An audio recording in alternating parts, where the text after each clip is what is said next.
beberapa tokoh ulama dan advokat di beberapa kota dan daerah di Indonesia yang juga nanti akan kami bacakan nama-namanya turut serta menyetujui atas rencana pembacaan pernyataan bersama advokat tokoh dan ulama Jabodetabek dengan tema bebaskan Gus Nur, stop pembungkaman ulama, aktivis dan dakwah Islam berdalih delik kabar bohong.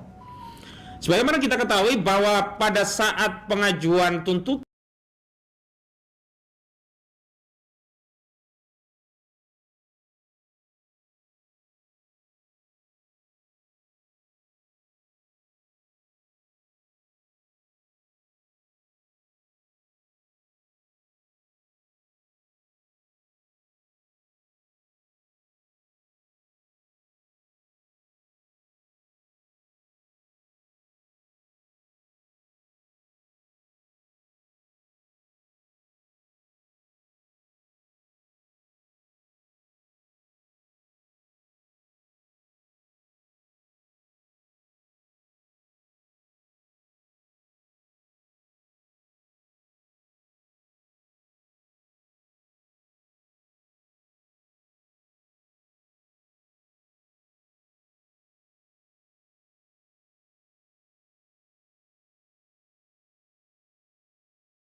alihi washabihi ajmain. Qala Allah Ta'ala fil Qur'anil Karim, a'udzu billahi minasyaitonir rajim, ya ayyuhalladzina amanu in tansurullaha yansurkum wa yusabbit aqdamakum. Wa qala Nabi sallallahu alaihi wasallam, al muslimuna akhul muslim, la yadlimuhu wa la yuslimuhu wa la yakhdhuluhu, amma ba'd. Pemirsa sekalian, juga seluruh kaum muslimin dimanapun berada, hari ini kami sejumlah tokoh, advokat, ulama di Jabodetabek, Jakarta, Bogor, Depok, Tangerang, Bekasi, namun juga meliputi beberapa tokoh ulama dan advokat di beberapa kota dan daerah di Indonesia yang juga nanti akan kami bacakan nama-namanya turut serta menyetujui atas rencana pembacaan pernyataan bersama advokat tokoh dan ulama Jabodetabek dengan tema bebaskan Gus Nur, stop pembungkaman ulama, aktivis dan dakwah Islam berdalih delik kabar bohong. Sebagaimana kita ketahui bahwa pada saat pengajuan tuntutan, saudara jaksa penuntut umum telah menuntut Gus Nur atau Sugi Nur Haja dengan tuntutan pidana maksimum dari ketentuan pasal 14 ayat 1 Undang-Undang Nomor 1 Tahun 1946, yakni dengan tuntutan 10 tahun penjara. Masalah yang dipersoalkan adalah ketika Gus Nur membimbing mubahalah saudara Bambang Trimulyono, di mana di dalam mubahalah Bambang Trimulyono, Bambang Tri memberikan keterangan yang meyakini bahwa ijazah SD, SMP, SMA, S1 Joko Widodo adalah palsu, kemudian dianggap sebagai kabar bohong dalam podcast yang dilakukan Gus Nur di dalam channelnya.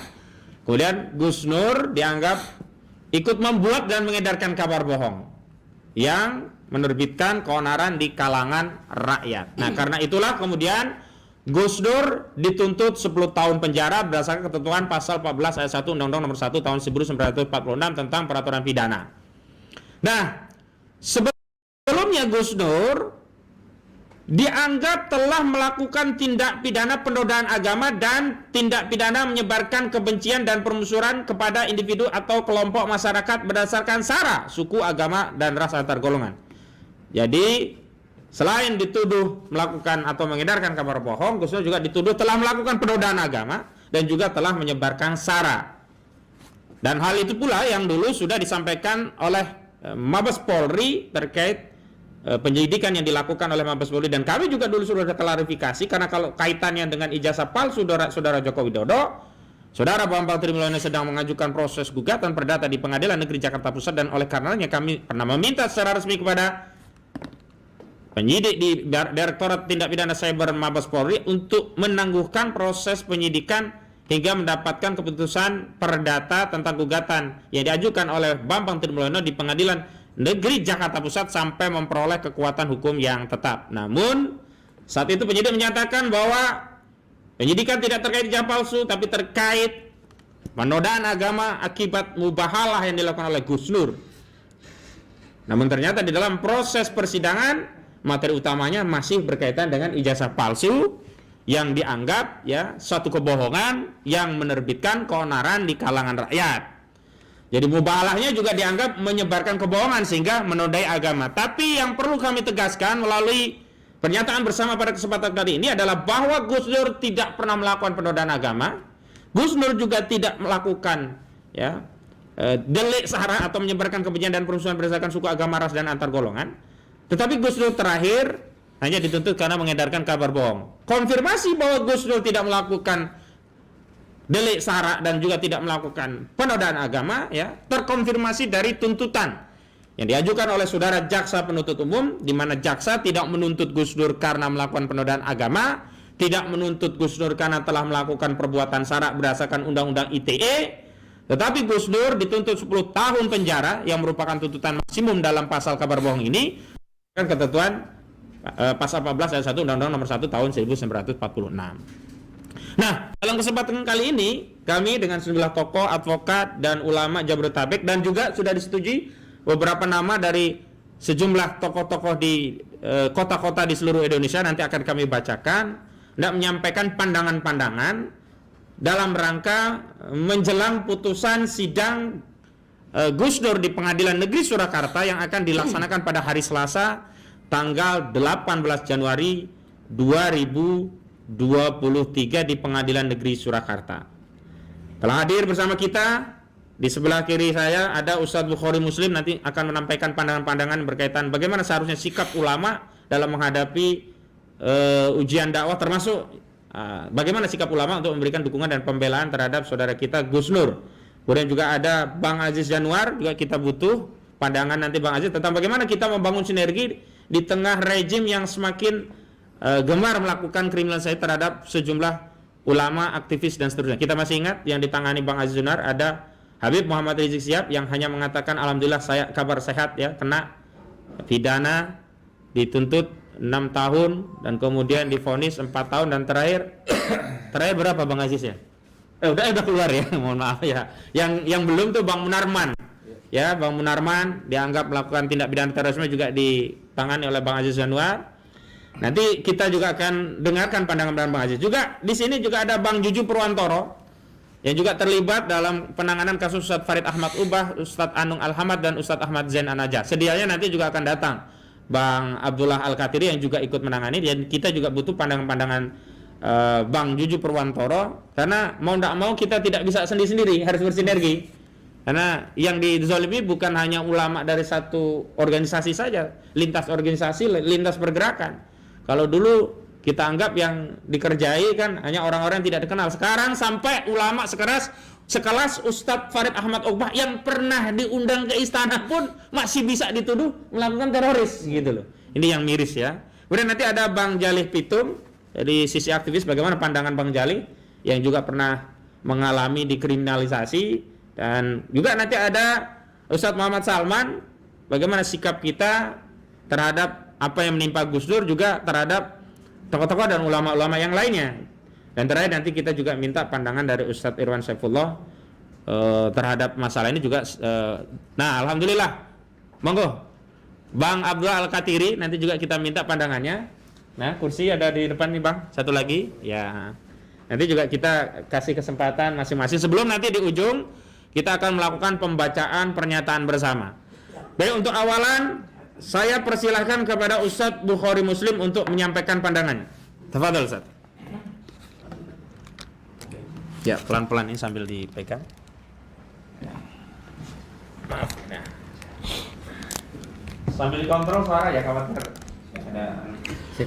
Assalamualaikum warahmatullahi wabarakatuh. Waalaikumsalam warahmatullahi wabarakatuh. Alhamdulillah, salatu wassalamu ala rasulillah wa ala alihi wa sahbihi wa wala, amma ba'd. Ustaz Salman, Bang Edi, Bang Aziz Januar, Ustadz Hasinuddin, Bang Juju, Bang Jali, dan Pak Al-Katiri serta Ustadz Irwan, bahwa sikap ulama ini sebenarnya apa yang dilakukan ulama itu menjauhkan kita dari laknat Allah. Kenapa demikian? Karena di Quran itu Allah menyebut lu'ilal ladzina kafaru ala lisani Daud wa Isa bin Maryam kanu la yatanahawna am munkarin fa'aluh labi sama kanu yaf'alun. Allah melaknat, yang dilaknat oleh Allah itu atas umatnya Nabi Daud dan Nabi Isa. Apa yang paling pokok? La yatanahawna am munkarin fa'aluh. Karena tidak memberikan upaya serius untuk menolak hal-hal yang mungkar, hal-hal yang jelas buruknya, nyata salahnya. Apalagi saat ini, kalau dalam kasus Gus Nur ini bisa juga dilihat dari sisi yang lain adalah, ya boleh kita menyebut diduga kuatnya itu kriminalisasi sepada syariat. Karena objek yang dilihat adalah bagaimana Gus Nur itu melakukan mubahalah, kan awalnya di situ. Sementara apa yang menyebabkan Gus Nur melakukan mubahalah sampai sekarang tidak pernah dibuktikan. Kan Gus Nur melakukan mubahalah karena Pak Bambang menyebut bahwa ijazah Presiden Jokowi itu palsu, kan begitu. Nah, karena itu Gus Nur ingin supaya ini benar nggak, serius nggak ini. Nah, beliau melakukan mubahalah dengan Pak Bambang. Tapi kenapa kok justru Gus Nur yang kemudian menjadi terpidana, terdakwah, Gus Nur yang kemudian menjadi masalah? Nah, ini sangat kita khawatirkan bahwa boleh jadi satu saat mungkin jangan-jangan sholat pun akan jadi masalah gitu. Sholat pun akan jadi kriminal. Zakat mungkin enggak, karena zakat kan bawa duit gitu. Haji mungkin tidak, karena menghasilkan duit yang panjang sekali. Karena satu daerah itu ada yang sampai sudah 97 tahun, Ustaz. Bisa dibayangkan. Daftar sekarang 97 tahun baru berangkat itu. Bisa berangkat. Gimana itu? Nah, itu. Jangan-jangan anak SMA itu sudah mendaftar, kenapa? Calon istrinya belum ada itu. Sudah mendaftarkan anaknya yang belum ada. Jadi ini sangat serius, sangat serius.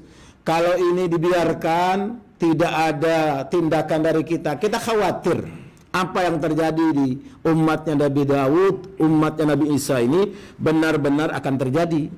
Karena Allah menyebutkan la yatanahawna am munkarin fa'alu. Mereka tidak saling mencegah, tidak saling peduli untuk jangan sampai laknat itu datang kepada kita. Nah, ini karena korbannya sudah orang yang telah berusaha sungguh-sungguh menyelamatkan sesuatu yang boleh jadi akan mengundang azab, akan mengundang laknat dari Allah. Jadi ini sangat serius sekali. Para ulama harus tidak boleh jadi setan bisu. Para ulama harus melakukan sesuatu, paling tidak memberikan support, dukungan supaya para hakim memutuskan apa yang sebenar-benarnya. Dan kita juga berharap supaya kejujuran, keadilan itu tegak, bahwa ya harus dibuktikan betul. Karena nggak susah-susah. Makanya salah satu tokoh menyampaikan, mudah saja. Presiden tinggal datang, bawa ijazahnya, ini asli, silakan dibuktikan, selesai urusan. Tapi kalau ini dibiarkan, ini akan jadi sejarah buruk di masa datang.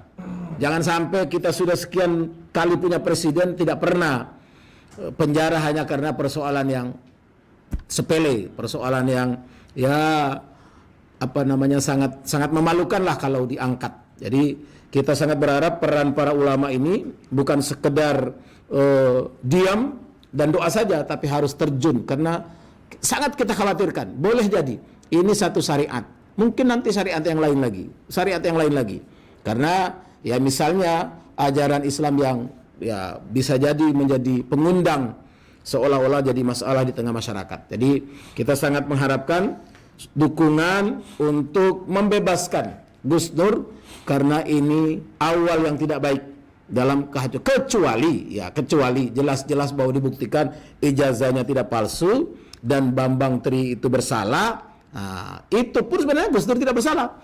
Gus Nur tidak bersalah karena beliau ingin membuktikan, buktinya dipakaikan mubahalah. sebagai sebuah syariat Islam yang jelas-jelas Allah Subhanahu wa taala sebutkan di antaranya dalam Al-Qur'an itu surah Ali Imran ayat 61. Jadi ini harus kita ketahui bersama, khususnya umat Islam, apalagi pihak-pihak yang sekedar cuap-cuap. Ini bukan persoalan Gus Nur komentarnya, persoalan Bambang Tri dengan bukunya dan lain sebagainya. Tapi persoalan ada di dalamnya adalah ya kita lihat di fakta persidangan betapa mubahalah itulah menjadi akar persoalan yang kemudian berkembang dan ternyata tidak ada dalam tuntutan jaksa. Barangkali itu mungkin nanti bisa disempurnakan Ustadz Salman dan yang lainnya. Terima kasih. Assalamualaikum warahmatullahi wabarakatuh. Waalaikumsalam warahmatullahi wabarakatuh. Lanjut saja langsung ke Bang Ajis. Ya. Biar gesernya nggak kuat. Ya betul Pak. Sama perekamnya tolong dideketin punya Bos.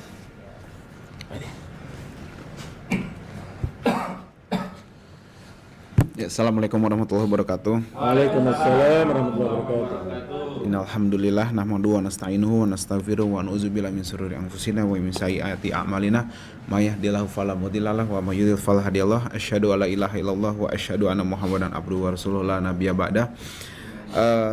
Terima kasih kepada Mas Ahmad, kemudian senior-senior saya semuanya di sini, para asatidz, para tokoh dan juga para begawan penegak hukum yang tanpa mengurangi rasa hormat tidak saya sebutkan satu persatu untuk mempersingkat waktu. Mas Ahmad, terima kasih untuk acara ini dan juga tim semuanya dan pemirsa sekalian. Saya di sini tadi dapat tugas untuk menyampaikan bagaimana kita harus bersinergi ya. Sebenarnya yang saya mau sampaikan, sinergi ini bukan hanya terbatas di para penegak hukum, dalam hal ini kuasa hukum atau pihak-pihak lainnya yang terkait. Dalam hal ini harusnya dari pihak masyarakat juga. Kenapa? Saya mau kasih sedikit insight supaya dalam memahami persoalan terkait penegakan hukum yang tidak adil dan diskriminatif ini, kita punya satu pola pandang atau berangkat dari sumber yang sama, berangkat dari sumber pandangan yang sama. Kenapa itu? Yang pertama adalah yang kita jadi concern adalah terkait kriminalisasi yang tadi sudah disebutkan oleh beberapa pihak termasuk Ustadz Bukhari barusan, adalah yang nyata kentara kepada tokoh-tokoh yang diduga oposisi atau banyak melakukan kritik saran kepada pihak penguasa.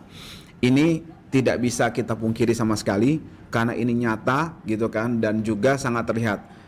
Buktinya apa? Buktinya tadi sudah disebutkan di awal, ada Habib Rizik bin Hussein bin Syihab, kemudian ada Habib Bahar, kemudian juga ada Pak Munarman, ada Ustadz Farid Atmah Ogbah, dan juga saat ini Gus Nur dan Bang Mantri dan sebagainya. Semua itu adalah orang-orang pihak-pihak yang secara konsisten kita sama-sama tahu bagaimana gaungnya dalam mengkritisi kebijakan publik, kebijakan pemerintah kepada masyarakatnya gitu kan. Yang semata-mata itu dilakukan karena cinta mereka kepada republik ini, kepada masyarakat, bangsa dan negara. Tidak lain tidak bukan. Buktinya apa? Mereka tidak digaji, tidak dibayar, tidak mau dapat pamor, apapun itu. Di sini juga ada Ustadz Edi Mulyadi yang sudah membuktikan apa yang saya katakan tadi. Artinya nanti kita bisa dengar juga dari insight beliau. Nah, ini membuktikan ada tujuan tertentu kepada tokoh-tokoh tersebut. Nah, kemudian apa sih? Kenapa kita bisa mengatakan ini sebuah kriminalisasi? Sederhana saja. Yang pertama, penegakan hukumnya amburadul, dipaksakan ya. Orang mengatakan bohong, kemudian orang mengatakan sesuatu kesehatan terkait kondisi kesehatannya dikatakan orang itu mengatakan kebohongan. Kemudian orang mengatakan tentang hal yang hak yang benar di suatu media dikatakan menista agama, kemudian berubah lagi kebohongan gitu loh. Jadi ini hal-hal yang menurut saya penegakan hukum yang amburadul dan merusak sistem hukum itu sendiri, sistem penegakan hukum. Itu yang saya mau kasih contoh. Nah, ini sangat aneh. Kemudian yang kedua yang saya mau kasih garis bawah adalah diskriminasi. Oke, kalau kita memang tidak sepakat dengan pernyataan saya barusan soal bagaimana penegakan hukum itu sudah cocok, sudah oke gitu kan, sudah ajak dan sudah sesuai dengan ketentuan, bagaimana dengan penegakan hukum terhadap pihak lain yang melakukan hal yang sama? Nggak sama gitu kan, antara oposisi, antara penguasa, antara masyarakat biasa itu nggak sama. Saya bisa buktikan misalnya Habib Rizik dikatakan tentang kondisi kesehatannya dikatakan bohong. Kemudian banyak pihak-pihak lain yang mengatakan mau buyback Indosat, kemudian ada yang mau soal SMK dan lain sebagainya itu, kemudian soal kerumunan Habib Rizik juga dipidana, sedangkan pihak lain yang melakukan hal yang sama tidak dipidana. Jangankan dipidana, dipermasalahan juga enggak. Ini kan berarti diskriminasi. Udah jelas 2 poin. Yang pertama penegakan hukum yang amburadul, yang kedua diskriminatif. Yang ketiga adalah tendensinya kepada oposisi dan pihak yang kritis tadi. Saya ulas sedikit ke yang awal. Kenapa itu? Karena memang orang-orang yang dibidik terhadap 2 perlakuan tadi, penegakan hukum yang amburadul dan diskriminatif tadi, adalah orang-orang yang nyata-nyata memang banyak mengkritisi pihak penguasa, gitu loh. Semata-mata itu bukan pribadinya ya, saya koreksi di sini, saya garis bawahi lagi, bukan pribadinya. Artinya yang dilakukan murni karena mereka sebagai pejabat publik, dan itu sah. Sebagai di dalam iklim demokrasi itu check and balance itu biasa, dan mereka ini nggak dibayar loh. Bukan seperti anggota dewan, bukan seperti pihak-pihak lain yang memang ditugaskan untuk melakukan check and balance dan kemudian mendapatkan bayaran dari negara. Mereka enggak, tulus ikhlas lillahi ta'ala, insya Allah. Seperti itu. Jadi 3 poin ini yang menurut saya kita harus berangkat overview kita terkait dengan kriminalisasi ini sama. Dan ini bisa menimpa siapapun dari kalangan masyarakat yang memang masuk kategori tadi yang saya katakan. Kemudian, kenapa sih ini berbahaya? Kenapa? Karena yang pertama, ini sangat merusak sistem penegakan hukum. Bagaimana hukum dijadikan tools, dijadikan alat untuk mengkriminalisasi, untuk melakukan segala daya upaya ya daripada penguasa, ya bukan digunakan untuk menegakkan keadilan, untuk ketertiban bukan, tapi untuk mencapai, untuk membungkam ini bahaya dalam sistem hukum. Masa hukum digunakan untuk hal tersebut? Kan itu bukan tujuan dari hukum. Kemudian yang kedua, ini mengoyak rasa keadilan. Bagaimana si A, si Fulan dihukum, tapi si Fulan B tidak dihukum. Padahal perlakuannya sama. Padahal katanya setiap orang sama di mata hukum, atau equality before the law. Dan asas itu masih ada di Indonesia, dipakai dalam suatu penegakan hukum, suatu undang-undang, suatu aturan. Nah, yang ketiga adalah ini tentu saja membunuh demokrasi Pancasila itu sendiri. Bagaimana dalam iklim demokrasi yang kita akui itu bagaimana orang bebas berpendapat tapi dibungkam, dikriminalisasi, di stop mereka medan berpikir dan penyampaiannya dengan narasi-narasi soal pelanggaran hukum yang sebenarnya jauh panggang daripada api gitu loh. Ini menurut saya sangat-sangat untuk kedepannya dapat membunuh demokrasi Pancasila itu sendiri. Yang keempat adalah ini rentan membuat bangsa ini dari perpecahan. Tentu saja keadilan itu adalah salah satu alat perekat. Ketika keadilan itu tidak ada, sulit didapatkan, maka perpecahanlah yang benih-benihnya itu akan timbul. Yang terakhir adalah ini tentu saja menghancurkan sendi-sendi persatuan bangsa. Jadi jangan dikira yang dilakukan oleh pihak-pihak yang jahat tersebut, yang mengkriminalisasi, memperkuat dengan buzzernya, kemudian juga alat-alat penegakan hukum dipakai untuk membungkam pihak-pihak yang kritis. Ini tidak merusak persatuan bangsa, sangat merusak gitu loh. Bagaimana bisa dalam iklim demokrasi yang sudah disepakati, tapi orang-orang yang melakukan kritik dan saran kemudian dibungkam dengan sedemikian rupa. Kemudian yang terakhir saya mau sampaikan adalah bagaimana kita menyikapinya. Yang pertama adalah kita harus membangun kesadaran. Tadi saya sudah sampaikan kesadaran untuk yang saya tadi sudah sampaikan, bahwa ini harus kita waspadai, ini nggak boleh. Kebencian kita kepada suatu kaum, kepada masyarakat, kepada siapapun tidak boleh kita menjadikan kita tidak adil. Itu yang saya mau bangun yang pertama. Kemudian setelah kesadaran di antara masyarakat, yang selanjutnya adalah membangun kebersamaan bersama dalam menyikapi hal tersebut. Kita harus bergandengan tangan menyikapi hal tersebut, tidak boleh diam. Karena diamnya kita akan membuat kezaliman ini akan makin merajalela, dan tidak menutup kemungkinan Anda yang diam ini nanti kena. Kasus Sambo contohnya seperti itu. Siapapun bisa kena, di dalam bisa kena. Jangan Anda pikir Anda di dalam sistem nggak bisa kena. Bisa kena. Semua sangat rentan karena ini sangat-sangat subjektif dan sangat-sangat serampangan. Ini kriminalisasi dan ketidakadilan itu ibarat kita dalam satu ruangan 2x2 kita taruh ular kobra di situ yang sangat berbisa. Dia bisa menyerang siapa saja. Jangan ada kira Anda pawang nggak kena bisa juga. Inilah sangat berbahaya. Kemudian yang terakhir adalah kita bersinergi untuk melawan kezaliman tersebut. Karena kebatilan yang terstruktur dengan baik itu akan mengalahkan kebaikan yang amburadul, yang tidak terstruktur dengan baik. Makanya kita sudah tahu, kita menyadari, kita yakin bahwa kita ada di jalan yang hak, maka kita harus bersinergi dan bersama dan memiliki sistem untuk melawan tersebut. Dan hadirnya acara ini menurut saya adalah bagian dari tersebut yang alhamdulillah masya Allah, semoga kumpulnya kita di sini menjadikan turunnya berkat rahmat Allah Subhanahu Wa Taala di tempat ini. Terima kasih waktu dan kesempatannya. Billahi taufik wa hidayah. Assalamualaikum warahmatullahi wabarakatuh.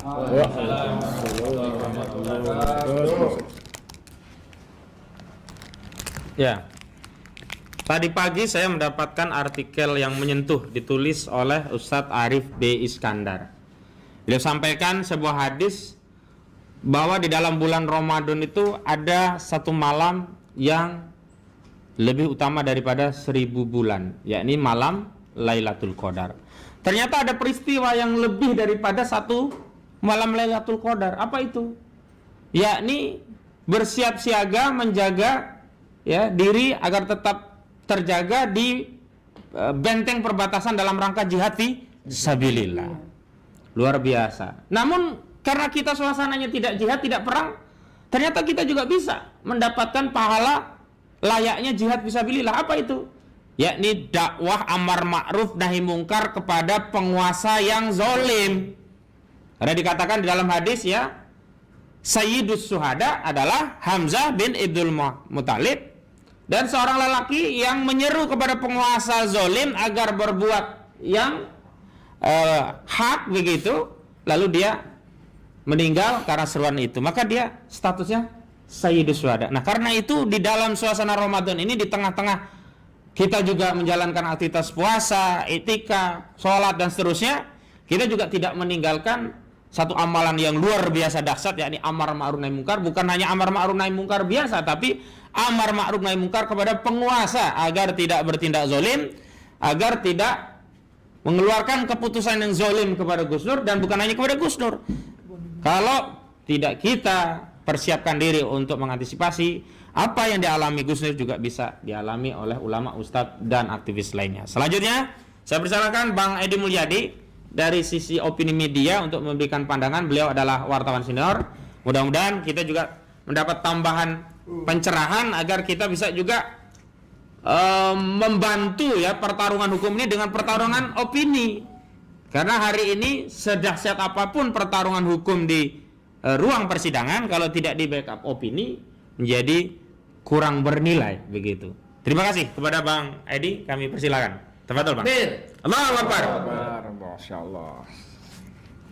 Bismillahirrahmanirrahim. Assalamualaikum warahmatullahi wabarakatuh. Waalaikumsalam warahmatullahi wabarakatuh. Alhamdulillah, salawat dan salam semoga Allah limpahkan pada Nabi Muhammad Sallallahu Alaihi Wasallam serta keluarga, sahabat dan pengikutnya yang setia dengan risalah yang dibawanya sampai akhir zaman kelak. Amin. Mudah-mudahan kita termasuk dalamnya. Amin ya Rabbal alamin. Seperti kata Ustadz nggak kedengerannya dia lawyer tapi Ustadz sebetulnya ini. Ahmad Rosinuddin ini keren luar biasa. Oh ya, Ustadz yang nyamar jadi lawyer. Iya. Jadi betul banget bahwa bersidang di era rejim seperti ini tidak bisa menyerahkan bulat-bulat kepada ruang sidang. Ya, ada wartawan apa sih namanya? Lawyer senior dua di ujung tuh. Yeah. Bang Kalpiri sama Bang Juju. Jadi hanya mengandalkan di ruang-ruang sidang itu, mohon maaf kalau saya melancang mengatakan, sama saja menyerahkan layar kita ke algojo. Karena di ruang sidang itu full dalam kuasa hakim, dan kalau hakimnya bagus hakim, tapi kalau hakimnya brengsek dia berkolaborasi main mata dengan jaksa. Jadi menyerahkan full di ruang sidang sehebat apapun lawyer kita, pengacara kita, ya cuma berargumen gitu loh. Kalau memang sudah pokoknya susah, pokoknya harus ditimpe, ya, pokoknya harus sekian tahun gitu kan. Dulu waktu kita masih muda, aktivis zaman tahun 80-an itu ada istilah vonis sebelum sidang. Ya, tahun 80-an Bang Juju udah praktek belum, saya nggak tahu tuh. 80-an kejauhan sedikit. Masih kuliah ya, itu ada istilah vonis sebelum sidang. Jadi kita udah hampir pasti tokoh-tokoh yang mereka sebut cuman ekstrim kiri, ekstrim kanan, itu udah ditarget banget ya, Abdul Qadir Jalani dan sebagainya itu. Ada vonis sebelum sidang. Nah, dalam konteks ini makanya seperti kata Ustadz Ahmad Rosinuddin tadi, betul banget bahwa diperlukan opini. Itu sebabnya kemarin saya benar-benar berterima kasih dengan Ustadz Ahmad Rosinuddin, Ustadz Irwan Saifullah yang mengelola mengelola opini di luar ya dengan sangat bagus. Setiap kita break sidang atau selesai sidang kita kasih keterangan pers. Dan akhirnya walaupun awal-awalnya cuma kita-kita aja, youtuber-youtuber, akhirnya juga media-media ikut nimbrung juga, dan itu memang bagus juga. Walaupun, nah nanti kita bicara soal perspektif. Walaupun ya, tapi itu bagus juga ada suara-suara. Dan ketika saya selalu habis sidang tuh saya selalu ngobrol di dalam, di bawah. Itu ada pejabat polisian, pangkatnya AKBP, lumayan posisinya di situ. Itu selalu diskusi gitu. Bro, gimana tadi bro? Saya udah baca bang, abang bagus gimana? Jangan nyenengin gua loh, saya bilang gitu kan. Enggak, abang nggak ngomentarin hakim, itu bagus. Abang please jaga jangan sampai nyinggung hakim. Biar gimana pun hakim manusia, kalau tersinggung repot kita, dia bilang gitu kan. Yang abang lakukan itu cuma review saksi-saksi segala macam, itu bagus bang. Nah, bener loh, bener. Jadi gimana, aman bro, aman bang gitu. Begitu kan udah. Nah itu penting itu ya, walaupun nanti kita masuk, perlunya kita ya para YouTuber dan khususnya media-media Islam, saya berharap nih teman-teman yang media Islam ini entah nonton dari channel siapa, nonton siaran ini. Karena apa? Karena mereka, saya nggak tahu wartawan-wartawan mereka yang disebut media mainstream itu, apakah mereka punya misi atau hanya keluguan mereka. Tapi sebagai orang yang pernah bekerja di media besar ya, itu kita ada rapat-rapat. Sehari itu ada 2 kali rapat pagi jam 7:30, itu rapat perencanaan. Lalu ini kita bicara koran ya waktu itu ya, tahun 90-an awal ya sampai 2000-an awal. Itu kita rapat pagi jam 7:30, lalu rapat lagi sore jam 4. Rapat pagi perencanaan, rapat sore itu budgeting. Budgeting itu para redaktur kumpul. Kalau pagi para redaktur melaporkan, gue tugasin si Fulan untuk ngejar si Anu, gue ngejar gitu loh. Laporan aja, perencanaan. Atau apa yang kita mau tugasin, masih ada waktu kan. Nah rapat sore itu kita adu berita supaya bisa masuk ke halaman 1. 4 budgeting. Ini tadi nih soal 349 triliun ini bagus nih, ada Mahfud buka begini-begini. Oh kalah, Sri Mulyani ketahuan bohongnya misalnya. Ini misal nih ya Sri ya. Misal apa memang bener bohong gitu kan. Nah kita rebutan tempat tuh. Kadang-kadang kita udah kesel-kesel gitu, tiba-tiba orang iklan suka ikut tuh. Sorry ya, ada titipan nih. Berita cuma 7 aja, kenapa? Halaman depan ada iklan, jadi tolong yang ini geser-geser. Oh brengsek. Tapi kita memang dikasih tahu sehebat apapun kita, kalau nggak gajian repot. Gajian tuh ujung-ujungnya iklan gitu ya. Nah, tapi di luar itu kita suka ada tim khusus yang melototi satu kasus yang tertentu ya. Kayak saya waktu saya sebut merek aja Media Indonesia, saya pernah mengepalai tim investigasi waktu itu soal jam sostek. Akhirnya kita bikin artikel setiap hari di halaman 1, banner cuma 10 cm tapi 1 halaman. Jadi manjang gitu supaya menyerap perhatian bagaimana Pat Gulipat jam sostek waktu itu di situ. Dan saya sebagai ketua tim investigasi juga sudah berusaha kontak dengan direksi, lawyer segala macam gitu. Cuman selalu diabaikan. Makanya begitu kita turun sekali-kali mereka baru datang dan itu urusannya orang pimpinan deh gitu ya. Nah itu yang saya maksud tadi. Ini ada tim yang sengaja dibentuk untuk menekuni kasus-kasus tertentu. Pada kasus-kasus kita, jangan lupa sekarang ini media itu lebih banyak sisi industrinya ketimbang idealismenya, ya. Apalagi media mainstream. Satu, jadi mereka sebagai entitas bisnis, mereka harus cari uang, harus cari untung supaya bisa bayar gaji dan sebagainya dan lainnya, ya kan? Yang kedua, mereka sebagian besar sekuler, sebagian besar sekuler bahkan tidak sedikit yang anti-Islam. Even itu media yang dikenal pemiliknya orang Islam, ya. Nah, begitu masuk masalah seperti ini mereka mulai mainkan yang disebut dalam Islam media itu namanya agenda setting. Lalu mereka bikin framing. Agenda setting itu sudah diatur. Kita harus mengarahkan si X ini bajingan. Kita harus outputnya si X ini penjahat, radikal dan sebagainya. Lalu framingnya seperti itu. Bagaimana caranya kita ketemu si X narasumber lain untuk membenarkan asumsi-asumsi kita. Tentu kita cari sumber-sumber yang pro dengan misi kita. Ya carilah para buzzer. Ini gimana nih UBM nih? Wah UBM gitu kan dan sebagainya. Tapi kan nah itu satu. Yang kedua, begitu dapat informasi yang lengkap. Jadi istilah wartawan harus independen itu mohon maaf bullshit. Harus masalahnya berimbang itu mohon maaf lagi bullshit. Karena begitu dia mendapat fakta-fakta, walaupun ada kewajiban untuk cover buat saya tadi, dia akan memilih fakta-fakta untuk diturunkan. Fakta misalnya Aziz ngomong UBM itu orang baik, lo kemakan fitnah misalnya begitu ya. Oke, diambil tapi taruh di ujung paling bawah yang orang udah segera baca. Gitu loh. Ada fakta-fakta kan wartawan punya tanda kutip Merdeka dia milih punya mana. punya istilah undang-undang dasar ada ada presiden namanya prerogatif. Prerogatif. Punya prerogatif untuk naruh fakta-fakta itu. Ya. Jadi dia susun tuh fakta-faktanya. Paragraf pertama dijual dulu dan hantam, kedua, ketiga hantam lagi, baru sementara itu teman dekat UBM Sekilas Ajis saja lah. mengatakan bla bla bla. Sekilas saja itu ya. Itu hanya sekedar untuk memenuhi. Nah, itu yang saya ceritakan anatomi seperti itu. Maksudnya supaya kita yang di luar betul-betul di luar dunia wartawan itu memahami bahwa sebuah berita tidak Semuanya fakta. meluncur begitu aja. Ya, tidak tampil, tidak terbit, tidak dimuat begitu aja. Sering ada settingan tadi, ada agenda setting, ada framing dan sebagainya. Nah, saya ingin ngasih contoh misalnya ketika kasus saya. Bagaimana mereka sangat-sangat bias. Ini ada dari FIFA. Bikin geram. Edi Mulyadi hina Kalimantan saat bahas ibu kota negara.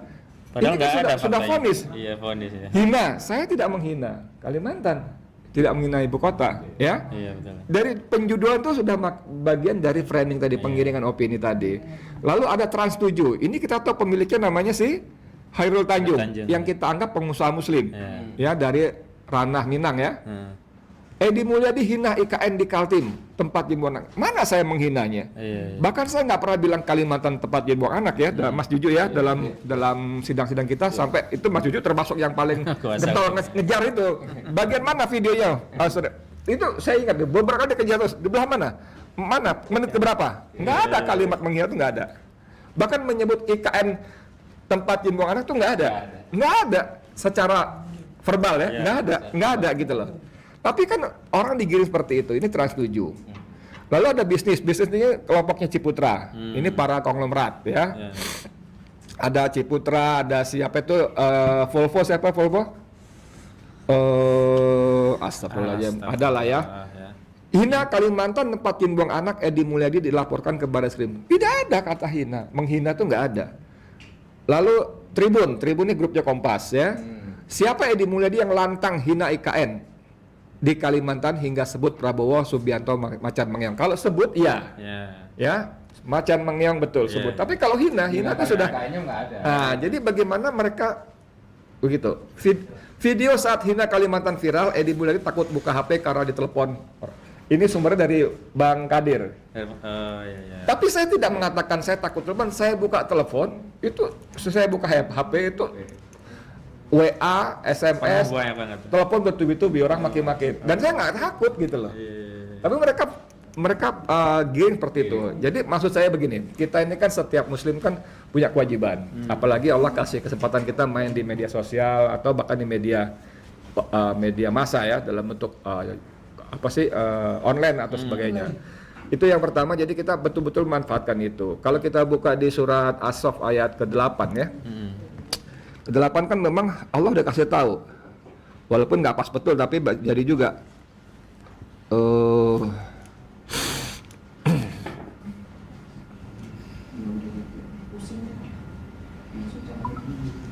yuriduna liyutfi'u nurallahi bi afwahihim, itu kan? Wallahu mutimmu nurihi walau karihal musyrikun. Kok 61 dong ya? Salah lihat. Ayat 8-nya. Nih kan, a'udzubillahi minasyaitonir rajim, yuriduna liyutfi'u nurallahi bi afwahihim wallahu mutimmu nurihi walau karihal kafir. Jadi mereka memang ingin memadamkan cahaya agama Allah, cahaya agamanya sendiri atau cahaya orang-orang yang berkhidmat untuk menegakkan agama itu. Dan kita walaupun Allah sudah jamin mutimu gitu loh, akan menyempurnakan tetap, tapi kan ada peran kita, ada kontribusi kita. Jadi perang kita sekarang ini adalah perang seperti tadi bilang, tadi siapa tadi bilangnya bahwa perang kita itu perang handphone gitu loh. Perang medsos, perang YouTube, perang Twitter, perang grup-grup WA segala macam, sampaikan itu, apalagi kita punya YouTube gini. Jadi please teman-teman, saya berharap betul-betul teman-teman media Islam ini minim sekali selama ini. Sangat minim ya, baik kasus saya, kasus Gus Nur, kasus siapa, Ustadz Farid Obar dan semuanya itu minim sekali. Saya nggak tahu mereka ada di mana, masih ada atau enggak. Ini saya kira sebenarnya tadi Bang UBM bisa kasih informasi kita, teman-teman tuh ada di mana sekarang gitu loh. Kan beliau ini ada bergaulan juga. Saya anggota itu juga PJMI juga, Perhimpunan Jurnalis Muslim Indonesia, tapi nggak tahu. Saya kira gitu, Om Ya. Ahmad Qadiri sebagai pengantar. Makasih banyak. Baik. Assalamualaikum warahmatullahi wabarakatuh. Assalamualaikum warahmatullahi wabarakatuh.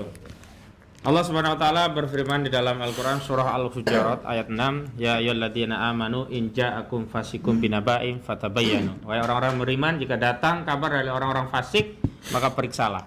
Nah, disinilah pentingnya kita selaku YouTuber atau aktivis sosial media ketika mendapat berita-berita yang di framing negatif dari orang-orang fasik yang tidak suka kepada aktivis, tidak suka kepada dakwah amar ma'ruf nahi munkar, maka dengan pena kita, lisan kita, ya, kita harus hilangkan framing negatif tadi dan kemudian kita bantu dengan pemberitaan yang memberikan dukungan positif. Termasuk saya memohon kepada seluruh YouTuber, aktivis sosial media untuk bisa ikut mendukung Gus Nur. Karena selama ini di framing Gus Nur itu sebagai penista agama. Faktanya nggak ada. Dan dalam tuntutan juga bukan dengan pasal penistaan agama. Tapi orang-orang yang berulang kali menyebut penistaan agama kan nggak bertanggung jawab itu. Ya. Nggak pernah diminta pertanggungjawaban. Harusnya kan berarti Barreskrim mengedarkan kabar bohong. Ya. Iya kan, menerbitkan keonaran juga begitu. Makanya saya selalu protes kalau ada ulama kita dalam tahap penyidikan dipamer-pamerin oleh penyidik. Padahal belum tentu terbukti. Ustadz Farid Oqbah, Ustadz Anung Alamat kan dulu begitu. Dikatakan teroris, dikatakan menggerakkan orang teroris dan seterusnya. Ternyata ujung-ujungnya hanya menyembunyikan informasi terorisme. Padahal di KUHP tidak ada satu pasal pun yang memerintahkan kepada penyidik saat melakukan penyidikan untuk mengekspos pasal-pasal itu. Harusnya penyidik bawa ke persidangan, terbukti di sanksi, nggak terbukti selesai. Kenapa? Karena ada asas presumption of innocence. Sekarang ini justru penyidikan itu dijadikan sarana kontestasi untuk memframing negatif para ulama, para aktivis yang baru kena kasus dugaan. Begitu divonis nggak pernah itu ada dari Barreskrim. Misalkan dari Densus minta maaf, Bapak kaum muslimin saya minta maaf, ternyata Ustadz Farid Oqbah tidak terlibat terorisme. Ternyata Haji Murarman tidak terlibat terorisme, hanya kena pasal menyembunyikan informasi terorisme. Ada nggak seperti itu? Kan nggak ada. Nah, disitulah peran dari media untuk bisa mengabarkannya tentang kondisi yang sesungguhnya. Baik, karena di sini juga ada Bang Abdullah Al-Katiri yang beliau juga terlibat langsung menangani sejumlah kasus-kasus penting, termasuk Ustadz Farid Oqbah juga beliau ikut terlibat. Kita beri kesempatan beliau, setelah itu nanti Bang Juju, baru ke Bang Jali. Pada Bang Al-Katiri dipersilahkan. Ya. Pelan-pelan takut dulu. Ya, pelan-pelan. Sambil dicek ya, suara masih ada atau enggak? Aman ya? Bismillah. Nah.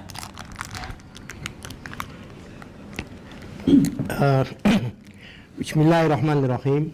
Assalamualaikum warahmatullahi wabarakatuh. Waalaikumsalam warahmatullahi Ya. wabarakatuh. Saya tidak perlu pembukaan, to the point aja. Sebenarnya, ya kan, kita perlu sadari para lawyer ini, para advokat ini, itu adalah petugas negara, bukan swasta. Jadi kita itu di bawah Mahkamah Agung dan kita ada undang-undangnya. Memang kita di luar birokrasi, tetapi kita diberi kewenangan oleh negara sebagai penegak hukum. Seperti notaris. Kenapa notaris itu stempelnya burung Garuda? Karena dia sama dengan menteri. Gitu loh. Jadi kadang-kadang banyak teman-teman tidak paham dan dalam menghadapi khususnya yang junior ya, kalau senior insya Allah sudah paham, yang menghadapi petugas negara lainnya itu seolah-olah kita ini adalah orang yang diusir di ini dan sebagainya. Kalau saya anti itu, jam berapapun juga saya mau masuk Mabes Polri, saya masuk Mabes Polri, masuk kejaksaan saya masuk, ketahanan pun saya masuk. Sampai tahanan, oh ini bukan waktu besuk. Nah, ngerti nggak mereka itu hukum? Ya kan? Seperti kemarin contohnya, kemarin itu saya kunjungi Ustadz Farid Oqbah. Kebetulan alhamdulillah beliau sudah dipindahkan di Gunung Sindur. Dan dua ustadz lainnya, Ustadz Anung dan satunya lagi Ustadz An-Najah, itu dipindahkan di Kerawang. Saya sampai bertanya kenapa Ustadz dibedakan lalu di Gunung Sindur, katanya diberi misi untuk menasihati orang-orang di dalam itu. Katanya konon kabarnya begitu. Apa hubungannya? Apa hubungannya? Ya kan? Kemudian saya selalu menekankan pada teman-teman, ya kan? Banyak teman-teman ini frustasi. Walaupun pembelaannya kita di atas angin, rata-rata pembelaan kita itu di atas angin. Di atas angin itu dalam arti kita menunjukkan kebenaran-kebenaran dan bukti-bukti bahwa kita yang benar. Tapi tetap dihukum. Saya kehilangan banyak teman-teman itu frustasi gara-gara begitu. Saya bilang jangan. Kalian harus bersyukur bahwa profesi yang luar biasa, profesi yang istilahnya yang bisa dikatakan masuk di dalam kategori jihad, itu adalah lawyer. Belum tentu profesi lain diberi kesempatan yang sama. Itu selalu kami tekankan pada teman-teman itu. Dan kenapa demikian? Jadilah seperti burung kecil yang menetesi api Nabi Ibrahim. Burung itu mengerti bahwa dia tidak bisa mematikan api itu. Paham. Tapi dia jawab apa? Saya hanya menunjukkan pada Allah, saya berpihak pada siapa. Dan pahala orang itu adalah dari perbuatannya, bukan dari hasilnya. Kalau kita mau cari memang pahala yang luar biasa, disinilah tempat kita berjuang. Itu the point aja. Kemudian Indonesia ini termasuk terlambat. Ada radikul dan sebagainya. Kemudian ada lagi khilafah dan sebagainya. Padahal di negara lain sudah tidak ada lagi itu. Hanya orang per orang aja. PBB pun menyatakan bahwa memerangi anti-Islamofobia. Semua itu dasarnya Islamofobia. Ratusan negara, walaupun bukan negara Muslim, itu sepakat bahwa Islamofobia itu harus diperangi. Saya melihat persidangan-persidangan ini bukan hanya masalah kasus atau perkara, tapi adalah masalah Islamofobia. Itu kalau saya melihat. Terbukti ya, di Amerika kemarin sekitar 40.000 kalau nggak salah itu tentara membuang itu medali emasnya ke sungai itu, dilempar. Kenapa? Mereka merasa dibohongi. Mereka menyesal, mereka minta maaf terhadap umat Islam, baik yang di Irak dan di tempat-tempat yang lain. Iya, dibuang. Ada itu YouTube-nya itu, bisa dilihat gitu. Ya kan? Kemudian anggapan dugaan kriminalisasi memang benar menurut saya. Kami yang di lapangan, Pak Juju, saya, saudara kami Ajis, kemudian Ahmad juga di lapangan kita yang berhadapan langsung. Memang betul kriminalisasi. Sekarang bayangkan, karena waktunya sedikit saya to the point ya, masalah Ustadz Farid Ubah dan kawan-kawan. Mana ada pidana, ada dissenting itu. Dan dissenting itu di pengadilan negeri. Baru kali ini, ya kan, ada putusan, ada dissentingnya di pengadilan negeri. Memangnya MK ya? Biasanya MK atau MA. Tidak ada. Karena apa? Karena ini menunjukkan hakim yang Muslim itu berpihaknya terhadap Muslim. Jadi yang bayangkan, dua hakim menyatakan bersalah. Satu hakim menyatakan tidak bersalah. Kan aneh. Jadi kami ini lawyer bersama hakim, bukan sendirian. Ternyata begitu kita siapa yang mengatakan bersalah tidak, ternyata yang mengatakan tidak bersalah itu adalah hakim yang beragama Islam. Yang dua orang itu non-Muslim. Bisa aja teman-teman, ini dugaan Islamofobia ini, bukan masalah persidangan ini. Aneh kan? Pidana loh, kalau perdata masuk akal lah. Ini pidana. Berarti dia sepakat bahwa pasal-pasal itu tidak tepat. Dia sepakat bahwa teroris itu tidak ada di dalam perkara ini. Ya kan? Itu masalah hakimnya, dissenting itu. Saya berterima kasih dan mudah-mudahan diberi rahmat Allah Subhanahu wa taala terhadap hakim tersebut. Kemudian kasusnya sendiri. Dan itu tadi ada yang bicara di sini masalah pendanaan. Tidak semudah itu pendanaan itu. Di dalam kasus 3 ustadz ini ada 3 yayasan yang dikatakan pendanaan dari terorisme. Yaitu Yayasan Madinah, Yayasan Perisai, dan Yayasan Aba. Bahkan kaleng-kaleng di masjid-masjid itu disitain semua, katanya itu adalah untuk pendanaan teroris. Tidak semudah itu. Hukum mengatur, jika berhubungan dengan penyaluran dana, ada pendanaan, aliran dana, itu harus ada laporan PPATK. Khususnya kasus korupsi, kemudian kasus teroris, kemudian kasus apalagi korupsi, narkoba, TPPU, pencucian uang. Itu harus. Ini bahkan tidak ada audit, itu tidak ada. Benar nggak aliran dana itu ke situ? Benar nggak? Dalam persidangan tidak ada 1 sen pun. Bagaimana? Apa? Apa 5? Oh iya. Ya Allah. Astagfirullahaladzim. Ya. Astagfirullahaladzim. Keras nih, ini keras nih, keras. Biasanya nggak begini. Maafkan.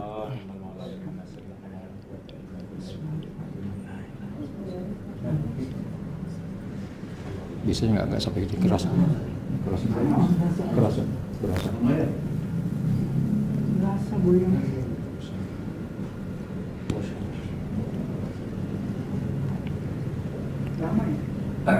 Masih. Udah ya. Ya, kami lanjutkan. Dalam kasus Farid Uqbah ini jelas-jelas tidak jelas. Tidak jelas. Ngerti maksudnya? Coba bayangkan, seperti tadi teman-teman katakan, biasanya orang ditarget dengan pasal tertentu, tetapi disidangkan dengan pasal lain. Padahal dia ditersangkakan dengan pasal A, disidangkan dengan pasal B. Ini jelas-jelas melanggar KUHP. Bagaimana 2 alat bukti pada perkara itu? Perkara pemerkosaan ternyata sidangnya masalah maling sepeda motor. Ini sudah sering terjadi yang kami hadapi di lapangan. Apalagi dengan adanya HP itu, HP disita, orangnya ditersangkakan, kemudian dicari-cari apa yang ada di dalam HP itu. Itu lain lagi. Nah, untuk Ustaz Farid, kenapa hakim itu, kami memahami kenapa hakim itu membebaskan beliau, yang satu hakim itu, karena bayangkan pada saat dia ditersangkakan dan ditertangkap, itu belum ada 2 alat bukti. Belum ada 2 alat bukti. Pelapornya tidak ada. Baru kali ini ada perkara tidak ada pelapornya. Masalah teroris ini. Karena pelaporan itu harus. Makanya disebut dan model B. Pembunuhan orangnya mati itu pun harus ada pelapornya. Pelapornya apa? Ya penyidik itu melaporkan penyelidikan itu. Namanya model A. Model B adalah laporan masyarakat. Ini tidak ada pelapornya, 1. Kedua, berdasarkan saksi. Itu yang faktanya. Dan saksi-saksi itu rata-rata periksa, tetap ditangkap dan ditersangkakan. 1. Kedua, 2 alat bukti itu diantaranya selain saksi juga ada ahli. Kalau petunjuk itu diantaranya, dan ada lagi undang-undang baru ini, undang-undang IT ini ditambahkan sebagai salah satu alat bukti, yaitu bukti ITE. Itu tambahan alat bukti di 184. Itu semuanya tidak ada. 1, tidak ada saksi. Kedua, semua ahli diperiksa minimal 6 bulan setelah ditangkap. Mana ada kejahatan terus 6 bulan setelah ditangkap? Ada BAP-nya, kami bisa tunjukkan itu. Masyarakat biar tahu itu. Ketiga, barang bukti yang digunakan itu barang bukti yang sudah dimusnahkan tahun yang lalu. Pada perkara lain ya. Pada perkara lain sudah dimusnahkan, ada perintah pengadilan perkara si A tahun lalu dimusnahkan, ya kan?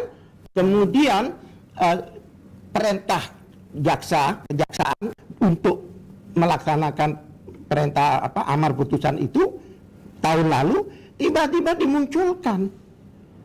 Dan ini dilema buat mereka sampai sekarang, dan ini bukan etik. Kami sudah laporkan ke Propam. Ini bukan masalah etik, tapi ini pidana. Penggunaan barang palsu, bahkan double itu. Penggunaannya sendiri sudah kena 263, penggunaan surat palsu. Belum di pengadilan sumpah palsu. Double kenanya itu.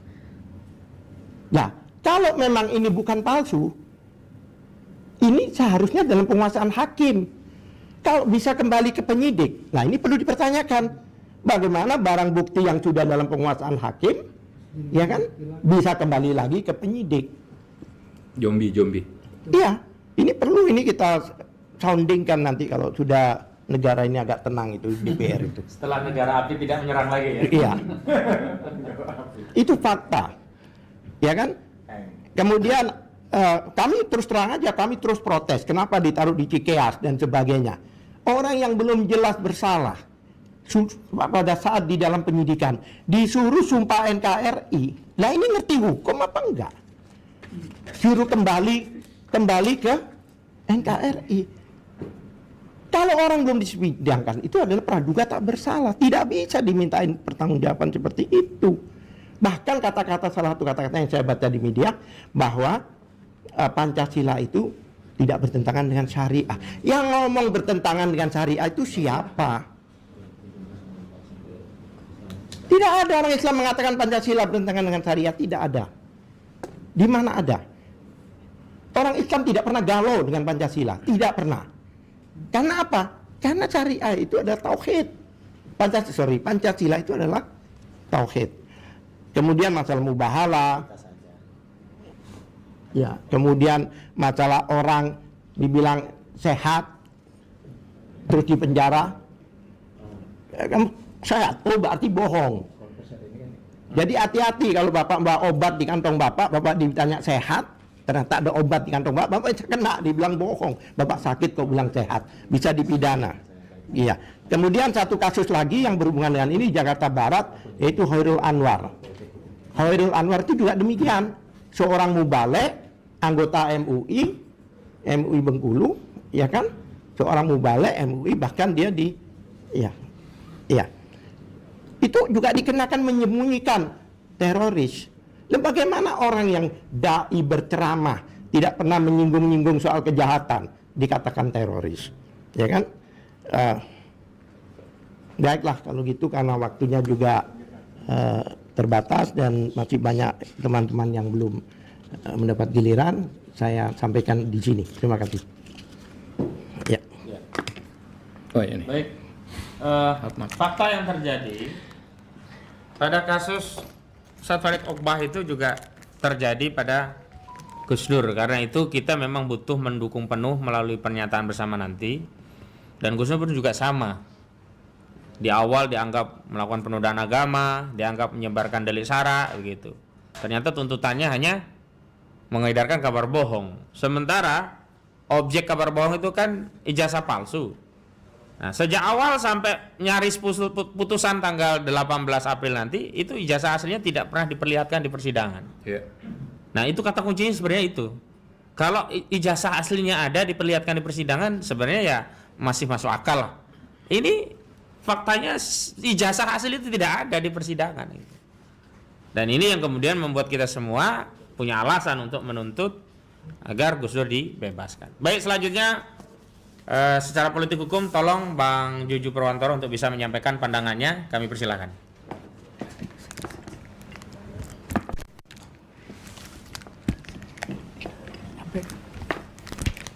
Ikut ya.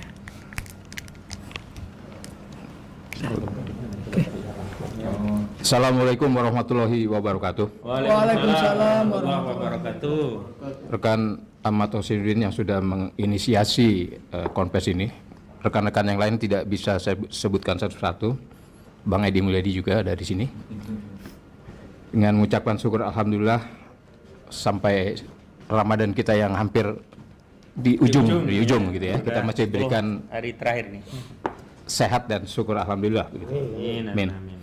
Jadi kalau seperti apa yang sudah disampaikan rekan-rekan tadi menyangkut masalah penegakan hukum di negara kita ini, yang katanya kalau sesuai konstitusi Undang-Undang Dasar 45 kita adalah restas negara hukum, ya, termasuk undang-undang yang menyertainya, segala macam undang-undang itu didasarkan pada rasa hukum dan keadilan masyarakat gitu.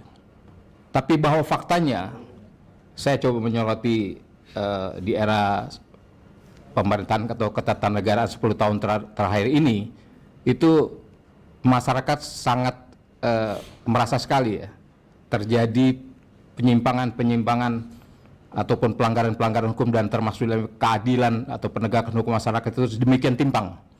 Ya, sedemikian timpang kami rasakan. Terutama era 10 tahun terakhir ini, di tahun sekitar 2010 sampai saat ini, ya, itu kita rasakan betul di era rejim ini bahwa lebih banyak menyasar, katakanlah begitu, seperti rekan-rekan sampaikan tadi, menyasar lebih kepada golongan ustadz ataupun ulama dan aktivis-aktivis muslim begitu. Faktanya seperti itu. Panjang lebar tadi sudah disampaikan oleh rekan Pak Katri, Pak Khosinuddin, ya, Pak Haji Yanuar juga begitu. Yang terakhir juga disampaikan bagaimana seorang imam besar kita Habib Rizik Syihab yang hanya mengatakan saya sehat-sehat saja, tapi faktanya dipidana. Begitu juga termasuk rekan saya Munarman yang tidak pernah ada kaitannya berdasarkan undang-undang terorisme. Padahal kalau undang-undang terorisme yang lama itu tidak ada itu, kalau cuma kita ngobrol-ngobrol begini, kita diskusi gitu ya, sepanjang kita tidak katakanlah kita menyiapkan bom gitu, bawa senjata misalnya begitu ya, terbukti itu dikait-kaitkan dengan terorisme. Tapi kalau sekarang ini kita ngobrol-ngobrol, jangan-jangan Mas Osi kita ngobrol soal terorisme gitu ya, kita diskusi, wah bisa kena juga ini dengan terorisme yang baru. Jadi rejim ini sangat represif untuk menjaring, katakanlah sementara ini yang kita tahu adalah para ulama dan aktivis muslim. Faktanya memang seperti itu. Jadi kembali kepada kasus Ustadz kita Gus Nur ya, dan aktivis muslim Bambang Tri begitu tentang ijazah palsu. Tadi sedemikian rupa disinggung oleh rekan Khosinuddin bahwa memang ada gimnya hukumnya itu. Kalau ada seseorang atau pihak menyatakan itu sesuatu dokumen itu palsu, maka harus ada pembandingnya. Kan begitu. Pembandingnya yang asli yang mana gitu ya. Jadi kalau cuma di dalam pengadilan itu tunjukkan saja bahwa legalisir gitu kan, dilegalisir seolah-olah ini asli, itu hanya legalisir saja, kopian saja gitu ya. Tapi aslinya sampai sekarang kita tidak bisa kita tidak bisa menemukan, tidak bisa tunjukkan yang ijazah asli itu seperti apa ya. Seperti itulah seharusnya ada giumnya tentang dokumen negara yang asli dan atau yang palsu. Kemudian kalau kita kaitkan tadi saya singgung di awal tentang bagaimana situasi kondisi kehidupan beragama di negara kita yang sebetulnya sudah ditentukan ya, pasal 29 ayat 2 UUD 45 kita, konstitusi kita itu tentang kebebasan warga negara untuk memeluk agama dan beribadah sesuai dengan agamanya masing-masing, sudah dijamin sedemikian rupa. Ya, sudah final itu, sudah dijamin. Tapi faktanya tadi kan saudara Kaltiri menyebut ada Islamfobia, itu memang betul demikian. Karena kita rasakan 10 tahun terakhir rejim ini, terutama dalam era rejim ini, tadi saya katakan banyak sekali ya tokoh-tokoh ulama dan aktivis kita disangkakan kemudian ditangkap sedemikian rupa yang menurut kita dari segi hukum mereka tidak bersalah atau tidak terkait sama sekali apa yang dikatakan apakah terorisme, ekstremis atau radikalisme atau yang lain-lain itu. Jadi kalau coba kita lihat di sini ada pada tahun 2005 itu sebetulnya ada keputusan fatwa Majelis Ulama Indonesia ya MUI nomornya nomor 7 ya tahun 2005 itu tentang pluralisme, liberalisme dan sekularisme tentang agama. Jadi MUI di situ mengatakan bahwa pluralisme, sekularisme ataupun liberalisme agama itu adalah paham yang bertentangan dengan ajaran Islam. Jadi pada tahun 2005 sendiri sebetulnya MUI sudah mengeluarkan fatwa tentang bagaimana kalau ada pihak-pihak ataupun kelompok yang selalu saja mengkait-kaitkan apakah itu beda Islam, tentang Islam, apakah tentang kegiatan keagamaan terutama tentang Islam tanpa menyebutkan yang non muslim, tapi di sini arahan jelas, targetnya jelas adalah pihak-pihak yang aktif ataupun tokoh-tokoh muslim. Itu sasarannya itu jelas. Jadi tadi saya singgung adalah isu terorisme juga demikian. Jadi ada semacam coba mengkait-kaitkan ya persoalan agama dengan terorisme. Ini kan aneh ya. Apa dan lucunya ya faktanya hanya agama Islam yang dikait-kaitkan dengan terorisme ya tanpa bermaksud menyinggung agama yang lain, tapi memang faktanya seperti itu. Jadi itu yang terjadi. Kemudian sekarang ini kan kita melihat ya akhirnya ini kan rame nih persoalan politik identitas begitu ya Mas Husi ya, politik identitas itu juga demikian tampaknya itu hanya disasarkan kepada suatu kelompok umat Islam saja. Padahal kalau kita menyebut politik identitas, itu juga akan berlaku bukan buat agama-agama yang lain. Apakah itu Kristen, apakah itu Katolik, Buddha, Hindu begitu. Identitas mereka adalah sesuai dengan agamanya mereka itu. Tapi yang dipersoalkan, yang diangkat ya oleh pihak-pihak tertentu, dan dalam hal ini kaitannya dengan baru-baru ini persoalan politik identitas menyasar pada salah satu partai politik yang baru, yaitu itu dipersoalkan terus sampai saat ini. Nah, sementara kita mengetahui partai politiknya lama, sebagai contoh konkretnya adalah misalnya ya mereka menggunakan lambang atau logo Ka'bah, Mas Uji. Itu jelas, gambarnya jelas itu Ka'bah, tapi tidak pernah dipersoalkan bahwa itu menyangkut politik identitas. Kan lucu, aneh. Berarti ada diskriminasi dalam penegakan hukum ya. Ya, ada marginalisasi kalau boleh kita katakan demikian. Jadi tidak ada masalah itu dengan politik identitas selama ini. Jadi tidak perlu ada ketakutan-ketakutan ataupun fobia begitu terhadap persoalan politik identitas. Mungkin itu saja sementara yang bisa saya sampaikan, nanti bisa ditambahkan lagi rekan-rekan. Baik, terima kasih Bang Jojo. Dan selanjutnya kepada aktivis kita Bang Jalis. Cuman saya ingin konfirmasi tadi memang ada gempa dan di sini kami terasa. Jadi tadi saat Bang Al-Katiri break sebentar tadi memang ada gempa dan tadi ada informasi di Tuban katanya. Tuban 6,6. 6,6. Mudah-mudahan tidak ada korban, mudah-mudahan kita semua dilindungi oleh Allah. Dan sebenarnya kalau dalam pandangan akidah Islam, gempa itu salah satu tanda-tanda ya banyaknya maksiat manusia. Di muka bumi. Kita semestinya harusnya banyak muhasabah, dan termasuk hadiran kita di sini dalam rangka untuk bisa memuhasabah para penguasa agar tidak berbuat zolim, sehingga kalau penguasanya itu adil maka akan turun barokah dari langit dan bumi, bukan sebaliknya justru banyak musibah. Baik Bang Jali, silakan disampaikan pandangannya. Ya baik, terima kasih Pak Ustadz Ahmad Hosinuddin selaku penyelenggara acara ini. Bismillahirrahmanirrahim. Assalamualaikum warahmatullahi wabarakatuh. Waalaikumsalam warahmatullahi wabarakatuh. Rabbi shrah li sadri wa yassir li amri wahlul 'uqdatam min lisani yafqahu qauli, amma ba'du. Yang saya hormati dan yang saya cintai Pak Ahmad Hosinuddin selaku penyelenggara dan bapak-bapak para praktisi, pakar hukum, wartawan senior dan aktivis yang bisa hadir hari ini. Namun saya tidak bisa sebutkan satu persatu mengingat waktu yang sangat terbatas, dan saya juga alhamdulillah kebagian yang terakhir. Masih ada lagi, 2 lagi. Oh masih ada lagi ya? Iya. Jadi saya bisa belajar banyak tentang hukum dan konstruksi hukum yang sudah dipaparkan oleh para ahli hukum tadi. Alhamdulillah hari ini saya senang sekali karena ada pengacara kami juga, Habib Al-Katiri, yang menangani kasus saya dulu di peristiwa 2019. Kemudian juga ada sahabat juang kita Ustadz Edi Mulyadi tentang kasus jin buang anak. Artinya saya di sini tidak sendirian, bahwa saya adalah bagian dari korban kriminalisasi. Saya menyebutnya bahwa saya, Bang Jali Pitung, adalah korban dari demokrasi hitam. Mengapa saya sebut korban dari demokrasi hitam? Undang-undang dasar kita membolehkan, membenarkan dan melindungi secara konstitusional orang melakukan unjuk rasa. Tapi apa yang saya lakukan untuk menolak dugaan pemilu curang, hasilnya seperti yang tadi Pak Al-Katiri sampaikan, saya dituduh waktu itu memiliki bahan peledak dan seterusnya. Sehingga pasalnya berubah. Yang secara hukum tadi sudah dipaparkan, saya tidak perlu mengulangi kembali. Dan saya ingin fokus kepada sahabat juang kita Ustadz Gus Nur. Kemudian juga saya tertarik dengan apa yang disampaikan oleh Bang Ajis Yanuar tentang sinergisitas. Lalu Edi Mulyadi menyampaikan tentang kita umat Islam, aktivis, ulama, serta rekan-rekan media yang memasuki era, saya menyebutnya era jurnalis liberalis kapitalis ya.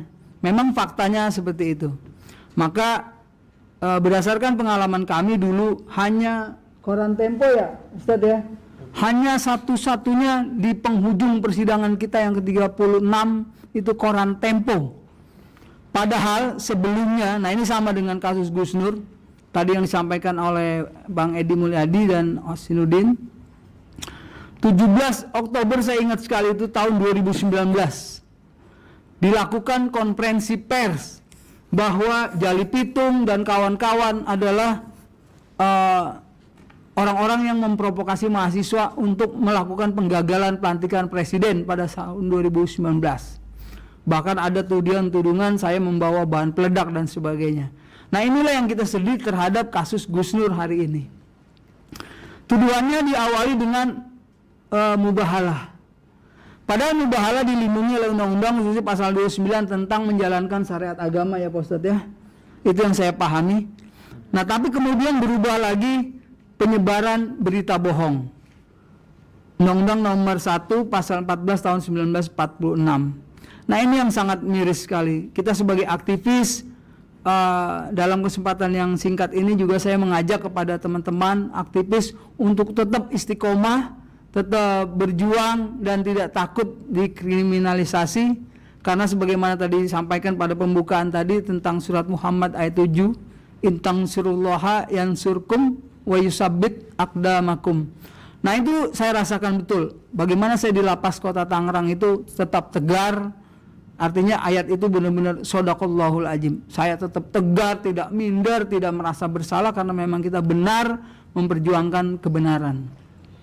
Begitu juga apa yang disampaikan tadi oleh Ustadz Bukhari tentang agama, bagaimana kita melakukan amar ma'ruf. Nah ini saya tertarik sekali dengan apa yang disampaikan oleh Ustadz Hosinuddin tadi tentang bagaimana kita umat Islam bukan hanya di Indonesia saat ini memasuki hari yang ke-21 berburu Lailatul Qadar. Tapi tadi disampaikan bahwa ada setingkat yang lebih tinggi dari itu ya, yaitu memerangi pemimpin yang zolim. Berdakwah bukan memerangi. Maksudnya? Awal amar ma'ruf. Oh iya, maksud saya iya. Kalau saya mungkin karena dari sisi aktivis ya, mohon maaf kita koreksi kalimatnya. Jadi berdakwah dalam rangka memerangi pemimpin yang zolim. Iya. Nah ini kita melihat, kita lihat apa yang dirasakan oleh Gus Nur hari ini juga pernah dirasakan oleh saya beberapa tahun yang lalu, tepatnya 3 tahun yang lalu. Untuk itu kita para aktivis bagi yang sempat mudah-mudahan bisa ikut mengunjungi persidangannya karena terbuka untuk umum dan terus mendukung sekaligus berdoa agar majelis hakim ini bisa memutus saudara kita Gus Nur ini bebas dari segala tuntutan hukum. Amin ya. Karena memang kita lihat ini adalah sebuah, kalau saya boleh lancang mengatakan ini adalah sebuah pemerkosaan hukum atas nama hukum, atau bisa disebut juga politisasi hukum. Sebagaimana tadi para pakar sudah menyampaikan tentang ekualitas, tentang diskriminasi dan kriminalisasi, ini memang kental sekali terjadi di dalam masa pemerintahan Jokowi. Jadi banyak juga orang-orang yang melakukan hal yang sama, bahkan saya masih ingat betul itu, Anda teman-teman bisa searching kembali bagaimana dulu Presiden Joko Widodo itu menyatakan SMK mobil ya. Tentang mobil SMK. Kalau tidak salah kalimatnya begini, sudah ada 6.000 lebih yang memesan SMK. Tapi sampai saat ini sudah berapa tahun, sudah hampir 10 tahun dia jadi presiden, satu pun saya belum lihat ada yang melintir-melintir atau melipir di jalan raya. Jadi dia termasuk mobil yang punya kecepatan goib, ya, kecepatan melebihi exocet. Nah, inilah yang miris. Maka tadi para pakar menyampaikan tentang kriminalisasi dan diskriminasi kalau kata Pak Juju tuh. Ketika itu yang menyatakan Habib Rizik, hanya saya misalnya, bagaimana Bang Jari kabar? Alhamdulillah saya sehat. Padahal saya mungkin secara medis menurut dokter saya pilek gitu. Nah itu langsung diburu pasal itu. Kemudian juga tokoh agama, aktivis seperti Bang Munarman, kemudian langsung aja pada persoalan ini, Gus Nur misalnya, tapi tidak kepada Jokowi, tidak kepada Denny Siregar, Adi Armando, Abu Janda. Nah ini yang jadi pertanyaan besar, bagaimana penegakan hukum kita terhadap negeri ini. Sedangkan kita sama-sama menyadari dan sepakat ya, menyadari, sepakat dan menjunjung tinggi nilai-nilai Pancasila dan Undang-Undang Dasar 1945. Bagaimana kita bisa meraih keadilan sosial bagi seluruh rakyat Indonesia ketika pasal 2-nya kita tidak lakukan dari awal atau lebih dulu kita lakukan tentang kemanusiaan yang adil dan beradab. Nah, berbicara tentang keadilan ini, saya melihat yang banyak ini hanya pengadilan dan proses peradilan. Tapi untuk mencari keadilan kita sangat memprihatinkan di negeri yang sangat kita cintai ini. Jadi mungkin dari sisi aktivis, sekali lagi saya hanya ingin menguatkan, mendoakan, sekaligus menyemangati teman-teman aktivis untuk tidak pernah takut, untuk tidak pernah jemu, dan untuk tidak pernah berhenti berjuang. Karena nanti Allah yang akan membela. Pak Ustadz tadi sudah sampaikan bahwa yang dinilai dan diberikan pahalanya itu bukanlah hasil dari perjuangan kita, tapi niat dan aktivitas kita di dalam berjuang dalam rangka menegakkan amar ma'ruf nahi munkar. Demikian yang dapat saya sampaikan. Mohon maaf atas segala kekurangannya. Terima kasih atas perhatiannya. Billahi taufik wal hidayah. Wassalamualaikum warahmatullahi wabarakatuh. Waalaikumsalam warahmatullahi wabarakatuh. Langsung saja Ustadz Salman, dan nanti di akhir ada dari Ustadz Irwan, dan setelah Ustadz Irwan nanti kita akan bacakan pernyataan bersamanya. Silakan Ustadz Salman. Bismillahirrahmanirrahim. Assalamualaikum warahmatullahi wabarakatuh. Alhamdulillahirabbil alamin wa bihi nasta'inu ala umri wadin wa ala alihi washabihi ajmain, amal ba'du. Kawan-kawan seperjuangan, saudara-saudara yang saya hormati, mohon maaf sehubungan dengan waktu yang sudah mepet ya, jadi nggak disebutin ya waktu ya. Ya, bicara langsung ke intinya adalah pertemuan pada hari ini adalah kita membicarakan tentang kasus saudara kita, guru kita, Ustadz Gus Nur, yang mana kita ketahui tadi sudah banyak panjang lebar diceritakan oleh para pengacara kita, para aktivis dan para wartawan nih, Bang Edi senior kita ini. Kita paham sudah bahwa semua ini hanya rekayasa, hanya settingan bagaimana caranya para aktivis dan para pejuang keadilan, para pejuang kebenaran ini bisa dibungkam. Sebenarnya itu saja Pak intinya. Yang mana jelas-jelas sudah pertama Gus Nur ini dituduhkan tentang mubahalah, dan waktu itu saya sempat berpesan sama kawan-kawan, apabila Gus Nur dipanggil jangan hadir. Itu hanya trik. Karena apa? Kalau sudah hadir ditahan, mereka nggak capek-capek lagi. Tapi kalau tidak hadir dipanggil, kan harus beberapa kali panggilan, bukan begitu? Ya, beberapa kali panggilan pertama tidak hadir, panggilan kedua tidak hadir, panggilan ketiga baru bisa dijemputkan, biar mereka capek. Dan deliknya pun harus ada yang dilapor, harus ada yang melaporkan. Tadi seperti pengacara kita bilang, Ustadz Ahmad Al-Katiri, dan jelas jadi siapa itu biang keroknya. Tapi ya qadratullah memang seperti ini, agar supaya kita juga semua punya ladang untuk berjuang, dalam ladang untuk beramal ma'ruf nahi munkar. Dan pada intinya di persidangan terakhir sudah menjadi rahasia umum bahwa JPU ini tidak bisa menghadirkan ijazah asli Jokowi. Padahal mereka harus menghadirkan ijazah Jokowi. Kecuali pada saat itu kita yang menuntut di pengadilan Jakarta Pusat, kita yang menuntut itu baru kita yang mempunyai kewajiban untuk menghadirkan ijazah aslinya. Tapi ini kan sudah terbalik. Qadratullah, memang Allah punya aturan, kita di pihak yang di atas angin atau di pihak yang dibenarkan, gitulah. Tapi di persidangan dibalik malah kan, kita yang disuruh menghadirkan ijazah Jokowinya itu kan udah luar biasa. Kalau dilihat dari tadi semua pembicaraan bahwa ternyata ini sangat jolim sekali sudah.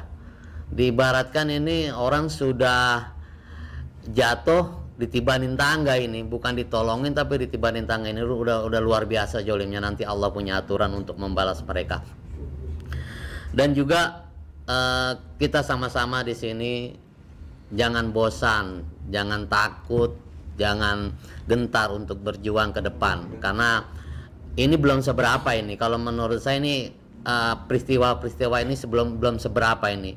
Saya sering mengatakan bahwa mereka kalau tidak bisa dengan framing, dengan buzzer, mereka akan melakukan tindakan, mereka akan melakukan aksi. Apalagi ke depan nanti di 2024 ini tahun-tahun politik ini udah nanti akan terjadi hal-hal yang lebih luar biasa lagi nanti kepada para selamat datang Bang Eka. Akan terjadi hal-hal yang luar biasa lagi nih. Saya hanya sekedar mengingatkan kepada kawan-kawan semua, para aktivis, para ustadz, para yang guru yang memang di dalam perjuangan, akan ada lagi hal-hal yang akan luar biasa yang akan rejim lakukan terhadap kita. Saya rasa itu ya cukup ya. Saya sudah cukup, saya sudah dilihat-lihat nih banyak. Bang Eka juga baru datang nih, kurang lebihnya mohon maaf. Wabillahi taufiq wa hidayah. Assalamualaikum warahmatullahi wabarakatuh. Lanjut Bang Eka dan nanti Ustadz Irwan, karena nanti masih ada pembacaan pernyataan di ujung. Ini sudah mau buka ini. Buka ya? Afwan. Antum dapat Jam berapa? Ini setengah 6. Buka kan kayaknya siapa? Kurang. Assalamualaikum warahmatullahi wabarakatuh. Waalaikumsalam warahmatullahi wabarakatuh. Takbir. Alhamdulillah wassalatu wassalamu ala Rasulillah wa ala alihi washabbihi wa mawala la haula wala quwata illa billah amma ba'd.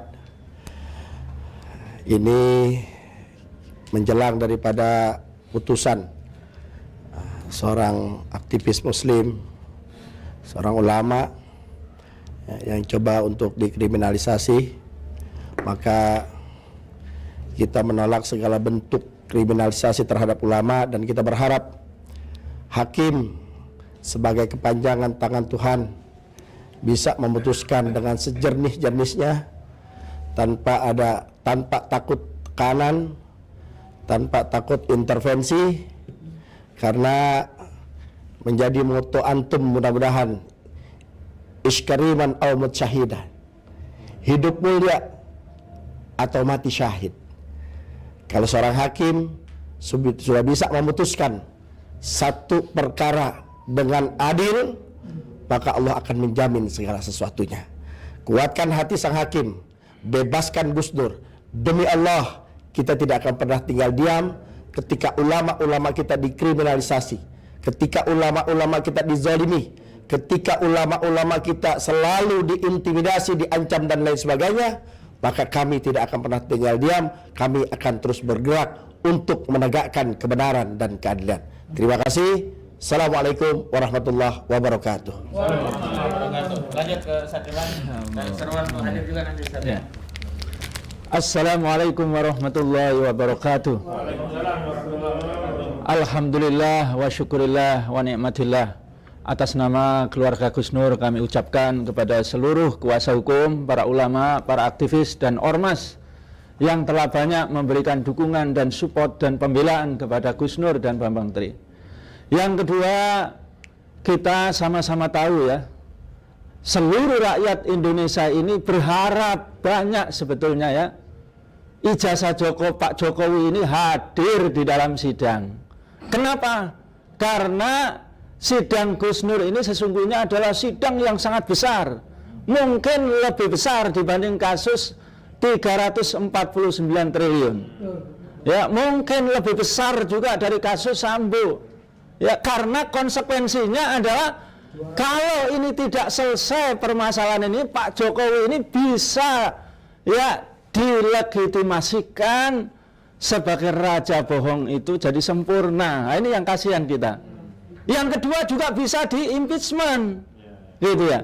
Jadi rakyat sebetulnya pingin ini Pak Mahfud yang perang dengan korupsi dan keadilan tiba-tiba ngomong, ya, saya perintahkan kepada Pak JPU, ya, ambil ijazah asli Pak Jokowi di Solo. Sudah saya telepon Pak Jokowi. 270 juta. Atau subhanallah, ya, Mbak Puan biar tidak dielu-elukan lagi, ya, dengan wajah dan tubuh yang, ya Allah, subhanallah. Ya, maka dia sebagai ketua DPR memerintahkan juga Pak Jokowi biar tidak saya impeachment, tolong diantar ijazahnya Pak Jokowi yang asli. Atau mungkin singa podium Arteria Dahlan. Wow, akan saya buat panja kalau Pak Jokowi tidak. Iya. Nah, sebetulnya rakyat berharap itu, saudara-saudara sekalian, ya. Nah, yang kedua, mungkin saya barangkali ingin menyoroti sisi lain. Saya sangat miris, ya, sebagai teman saudara Gus Nur ini, ya Allah. Ya, JPU saudara Aprianto Kurniawan ketika diminta kuasa hukum, tolong hadirkan ijazah yang asli itu, Bang. Hadirkan. Katanya dia, saya tidak dikasih bahan oleh bapak polisi. Bahannya cuma ini saja, katanya. Atau juga Pak Hakim, iya, seharusnya itu sebagai yang menuntut seharusnya menghadirkan. Bagaimana Pak JPU? Oh, saya juga tidak bisa, Pak, hanya ini saja yang diberi polisi. Luar biasa, ya. Kita miris sekali. Tapi di dalam konferensi pers dan di media-media yang banyak, justru dia menuntut 10 tahun. Itu saya baca terus, ternyata agar ada efek jerah kepada Gus Nur. Karena Gus Nur ini residivis. Sudah keempat dia itu di persidangan dan di penjara itu sudah dikatakan dia 4 kali. Lah ini kan ngawur ini Pak Aprianto Kurniawan. Justru Gus Nur ini subhanallah, ya, itu bukanlah perkara yang pokok. Gus Nur ini selalu dipanggil masuk penjara karena dia itu sekedar amar ma'ruf nahi mungkar. Harusnya senang Pak JPU itu, Aprianto, bersyukur ada seorang mubaligh yang terus seperti Bang Edi ini luar biasa, ya, keluar masih tetap kritis. Gus Nur demikian juga, bukan koruptor, tidak menjual aset negara, tidak terbukti menjual kasus, ya, subhanallah. Dan terus-menerus dia itu kalau dikatakan residivis, dia itu yang kedua dikatakan selalu menyebarkan ujaran kebencian kepada Pak Jokowi, kepada yang lain tidak. Lah, Pak Aprianto ini gimana? Kurang membaca video atau tidak itu, ya? Gus Nur itu tidak hanya sekedar Pak Jokowi, ya, Pak Prabowo pun ketika dia itu beliau juga diingatkan, betul tidak? Luar biasa, ya. Ulama-ulama melenceng, ya, melenceng, ya Allah. Ulama-ulama yang dibayar, ulama-ulama yang kempes banyak disebut oleh Gus Nur. Ya Allah, Pak Aprianto, ya. Demikian juga Gus Nur ini rajin, ya, membantu ketika gempa. Videonya banyak, rajin membangun masjid, rajin membangun rumah-rumah orang yang tidak mampu, yang roboh. Nah, itu tidak hanya Pak Jokowi, Pak. Itu, ya. Nah, jadi sekali lagi, maka semua yang dilakukan oleh kuasa hukum ini saya ucapkan jazakumullah khairan katsira dan menyadarkan umat. Maka umat dan rakyat ini dengan, ya, perjuangan panjenengan semuanya, perjuangan panjenengan semua, pembelaan ini menyadarkan betapa besar pahalanya dan betapa pentingnya untuk membela negara ini, ya. Maka kami ucapkan jazakumullah khairan katsira. Yang kedua, insya Allah perjuangan panjenengan semuanya ini akan menjadikan tangan-tangan Allah, kekuasaan Allah itu akan membela para ulama dan para habaib dan para pejuang Islam. Seperti yang disampaikan oleh Kiai Bukhari bahwa nas di dalam Al-Quran dan hadis banyak sekali kalau penguasa itu zalim, penguasa itu dia suka menyusahkan rakyat, maka dia akan disusahkan oleh Allah SWT, ya. Bahkan Rasulullah titip pesan doa kepada kita, ya, Bismillahirrahmanirrahim, Allahumma man waliya min amri ummati syai'an fasyaqqa alaihim faskuk alaih. Wa man waliya min amri ummati syai'an farafaqqa bihim farfuq bih. Ya Allah, barang siapa yang mengurusi urusan umatku dan dia menyusahkan umatku, maka susahkan dia dunia dan akhirat. Dan barang siapa orang yang mengurusi urusan umatku dan dia memudahkan, menyayangi maka umatku, maka dia mudahkan dan sayangi dunia dan akhirat. Mudah-mudahan dari doa ini yang dipesan oleh Rasulullah ini juga memiliki makna bahwa pasti pemimpin atau penguasa yang zalim, pemimpin dan penguasa yang bohong, kalau tidak kita hentikan maka pasti akan dibinasakan oleh Allah SWT. Pasti akan disengsarakan oleh Allah SWT. Takbir. Takbir.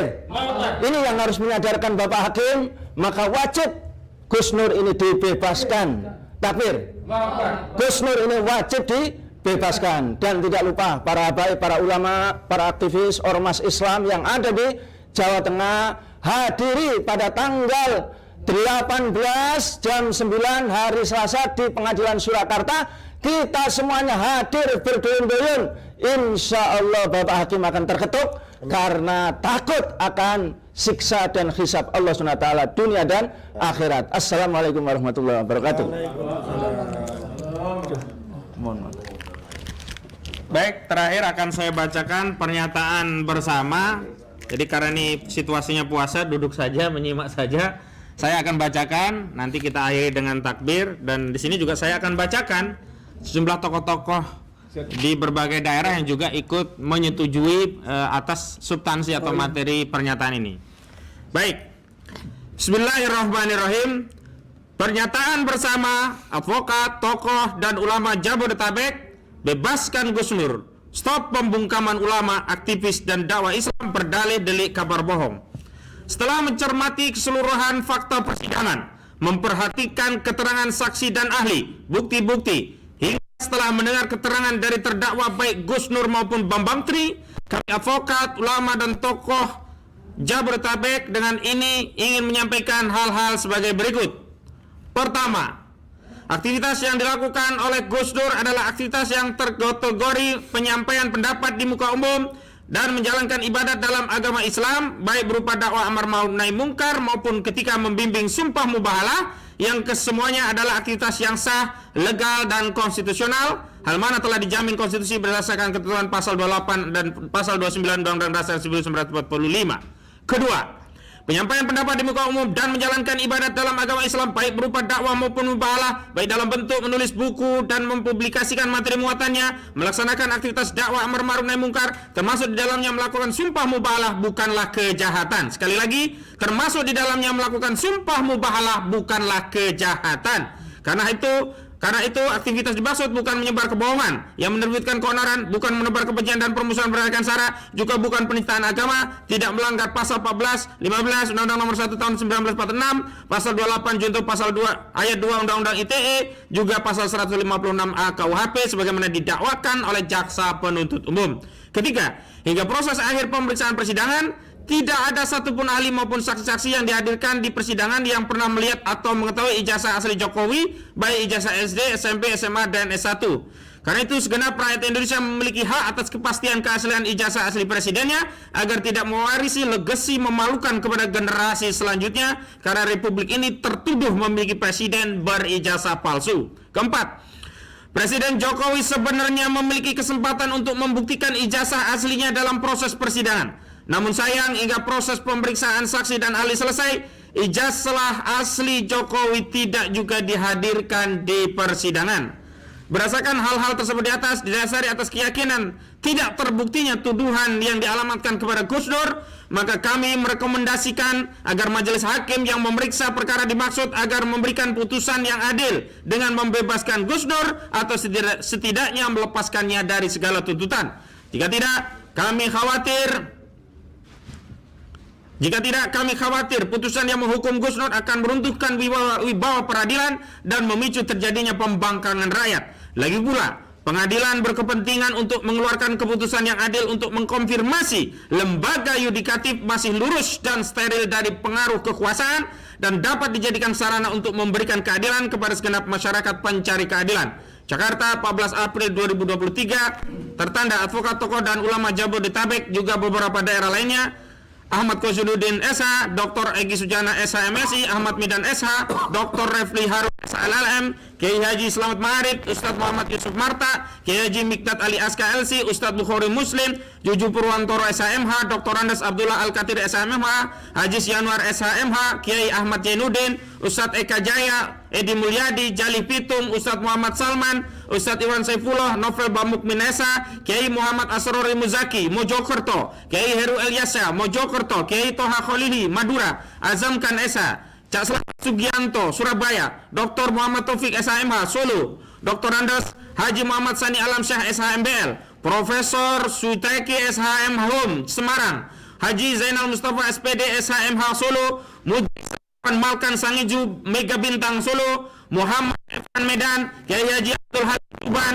Habib Umar Asgaf Lampung, Ustadz Edi Asari Lampung, Bunda Mary Lampung, Ustadz Ferry Salim Lampung, Ustadz Firman Syah Lampung, Ustadz Farul Rozi Lampung, Damai Hari Lubis SHMH, Andika Dian Prasetyo SHMH Solo, Ririan Dianto SH Solo, Waliana SHMH Solo, Muhammad Muhlasin SHMH Solo, R. Ahmad Nurrido Prabowo SH Solo, Agus Susilo Musli SH Solo, Nail Tiano SH Solo, Mahmud SHMH CLA, Riki Fatamazaya Munte SHMH, Kurnia Triroyani SH, Ruslan Buton, Ustadz Mudrik Al-Hanan Solo, Dr. Ramadhani Akrom, Nur Widianto S. Homs Jogja, Kiai Haji Awid Masyuri, Kiai Haji Asron Harun SHMKN, Abdul Hamid Malang, Akmal Kamil Nasution SH Kepri, Dr. Herban Kadir SHM Ida Nur Haida Kusdianti Banten, Haji Asrul Harun SHMKN, Daeng Wahidin, Ustadz Ferry Kustanto, Gus Muhammad Abbas Jateng, dan Ustadz Alfian Tanjung. Takbir! Allahu Akbar! Takbir! Allahu Akbar! Takbir! Allahu Akbar! Assalamualaikum warahmatullahi wabarakatuh. Waalaikumsalam warahmatullahi wabarakatuh.